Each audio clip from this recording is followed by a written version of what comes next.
이 영상은 손바닥 농장 채널에서 반복하여 영상을 시청하며 농사 공부를 하시는 분을 위하여 내용을 더 정선하여 다시 편집한 영상입니다. 박과작물은 가적과 작물과 함께 텃밭에 빠질 수 없는 채소이기도 합니다. 오이, 호박은 물론이고 어떤 가정은 한켠에 참외와 수박도 몇 폭이 가꾸고 있습니다. 박과작물은 덩굴식물로 대부분 열대 아니면 아열대 작물입니다.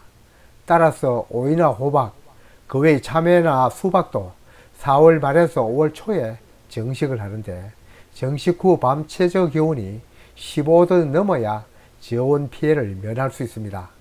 모종을 사서 심을 때 지역 주간 일기예보를 참고해 심는 것이 좋습니다. 보통 고추를 심고 나서 심는 것이 상례입니다. 오이든 호박이든 손바닥 농장부터 필요한 모종은 육묘장이나 시장에서 구입하여 심는데, 모종을 내려면 대부분 박과작물을 씨앗은 호암성, 즉 어두운 곳에서 싹이 잘 나는 성질이 있으므로 씨앗 크기 1 내지 1.5배 정도 깊이로 파묻고 싹이 틀 때까지는 조금 어둡게 해주는 것이 발화가 더 잘 됩니다. 박과작물 열매는 다른 작물보다 크고 두꺼운 과육 속에 씨앗이 소복소복 들어 있습니다. 씨앗이 껍질로 둘러싸여 있으므로 물에 불렸다 심는 것도 한 요령입니다. 박과작물은 모두가 아다시피 덩굴식물이므로 이 세상 다른 어떤 식물보다 유인이 쉬운데도 텃밭에 가보면 아이러니하게도 대부분 작물이 기어가는 대로 키우고 있습니다. 키우는 장소가 밭둑이나 울타리 등 여유지이면 상관이 없겠으나 손바닥 농장처럼 재배 공간은 한정되어 있고 줄기는 계속 뻗어나가니 재배상 어려움이 있을 때 여러가지 유인 재배를 소개하고 있습니다. 그리고 앞으로도 여기에 도움되는 영상을 계속 올리겠습니다. 참고하십시오. 박과작물이 다른 작물과 구별되는 것으로는 한 몸에 암꽃과 수꽃이 따로 핀다는 점입니다. 일단 수꽃이 먼저 피어서 뒤에 필 암꽃을 기다립니다. 박과작물의 암꽃, 수꽃 구별은 어린아이도 할 만큼 암꽃은 나올 때부터 열매를 달고 나옵니다. 이 암꽃은 수정이 되지 않으면 열매가 굵지 않고 끝내 떨어집니다. 수정은 벌이 알아서 해주지만 여의치 못하면 인공으로 수정을 해야 하는데, 오이는 수정하지 않아도 열매가 크고 또 수정을 해서는 안 되는 작물입니다. 물론 수정을 해도 열매가 크지만 우리가 먹으려 치면 씨앗이 씹히니 종자 채취 목적 외에는 수정시키지 않습니다. 그래서 박과작물 중 유일하게 수꽃을 남겨둘 필요가 없습니다. 모든 박과작물은 덩굴을 길게 뻗으면서 잎 자르고 이런 부분에 새순과 수꽃이든 암꽃이든 꽃 한 송이와 함께 나옵니다.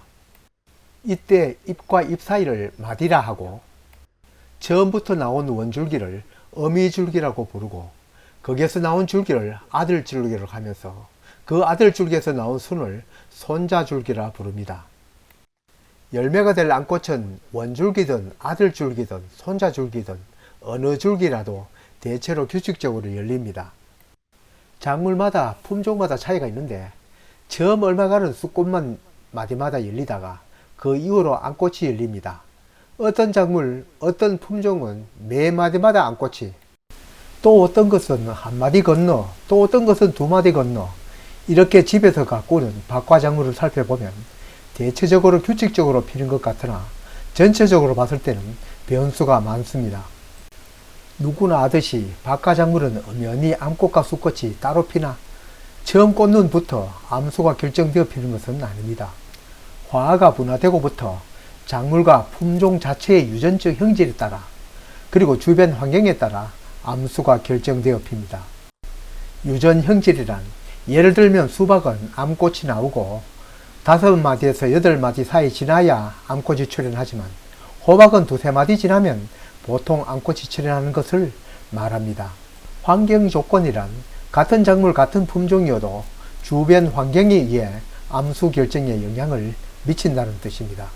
이를테면 고온, 장일 조건이나 해당 꽃눈에 영향을 주는 주변 잎이 광합성이 제대로 이루어지지 못하였거나 지나친 영양분 공급일 때 수꽃이 잘 맺힌다고 합니다.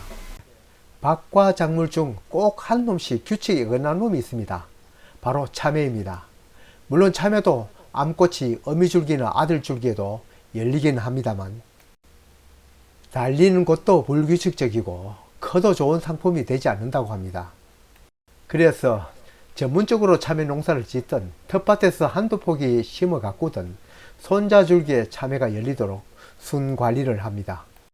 호박이든 참외이든 이렇게 열린다고 다 크는 것은 아닙니다. 우선 수정이 안 된 것 떨어지고 햇빛 혜택 못 받아 떨어지고 영양분 모자라 떨어지고 부딪혀 떨어지고 방임 상태로 키운 것은 어저께 보였는데 막상 따라가면 없습니다. 그래서 재배하는 곳의 여건을 참작해 수박이나 참외에 기르듯 줄기를 계획적으로 유인해야 합니다. 아시다시피 박가작물의 이용 형태는 크게 두 가지로 나눌 수 있습니다. 열려서 다 익기 전에 수확하는 오이나 애호박이 있는가 하면 꼭 다 익어야 수확하는 맷돌호박, 참외, 수박, 멜론, 수세미 등도 있습니다. 특히 열매가 다 굵고 익을 때까지 두는 이러한 작물들은 필요한 잎수를 꼭 확보해야 합니다. 그렇지 않으면 중간에 낙과하거나 커도 볼품없이 작습니다. 잎수가 가장 많이 필요한 것은 당연히 수박이고 맷돌호박입니다. 특히 수박은 서너 줄기를 키워도 달랑 한두 개의 열매를 답니다. 수박도 크기 나름이지만 평균 한 개 키우는데 60여 개의 잎이 필요하답니다. 박과작물은 일생 동안 덩굴이 한없이 뻗어가면서 자라고 거기에다 봄부터 설이 올 때까지 자라는 식물이니 당연히 비료도 많이 필요로 합니다.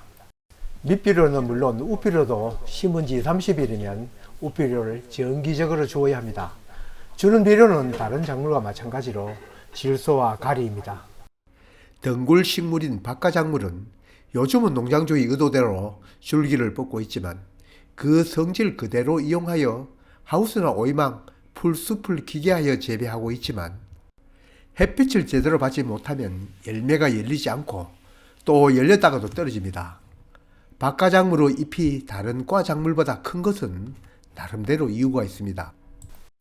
박화작물을 찾는 병충해는 대부분 같은 것이 오는데 단골 손해를 보는 병해로는 이 영상에서 보이는 녹균병 그리고 흰가루병이 있습니다. 그 외로 잿빛 곰팡이병, 역병 등이 있고 당연히 바이러스병도 있습니다. 해충으로는 총체벌레, 가루이 그리고 어린 열매를 뚫고 알을 낳아 속에서 애벌레들이 자라서 못쓰게 만드는 호박 과실파리가 있습니다. 많은 분들이 호박 속에 구더기 같은 애벌레가 들어있는 것을 보고 꽃이 필 때 알을 낳아 생기는 줄 알고 있으나 열매가 맺혔을 때 어린 과피를 뚫고 알을 놓고 날아갔기 때문입니다.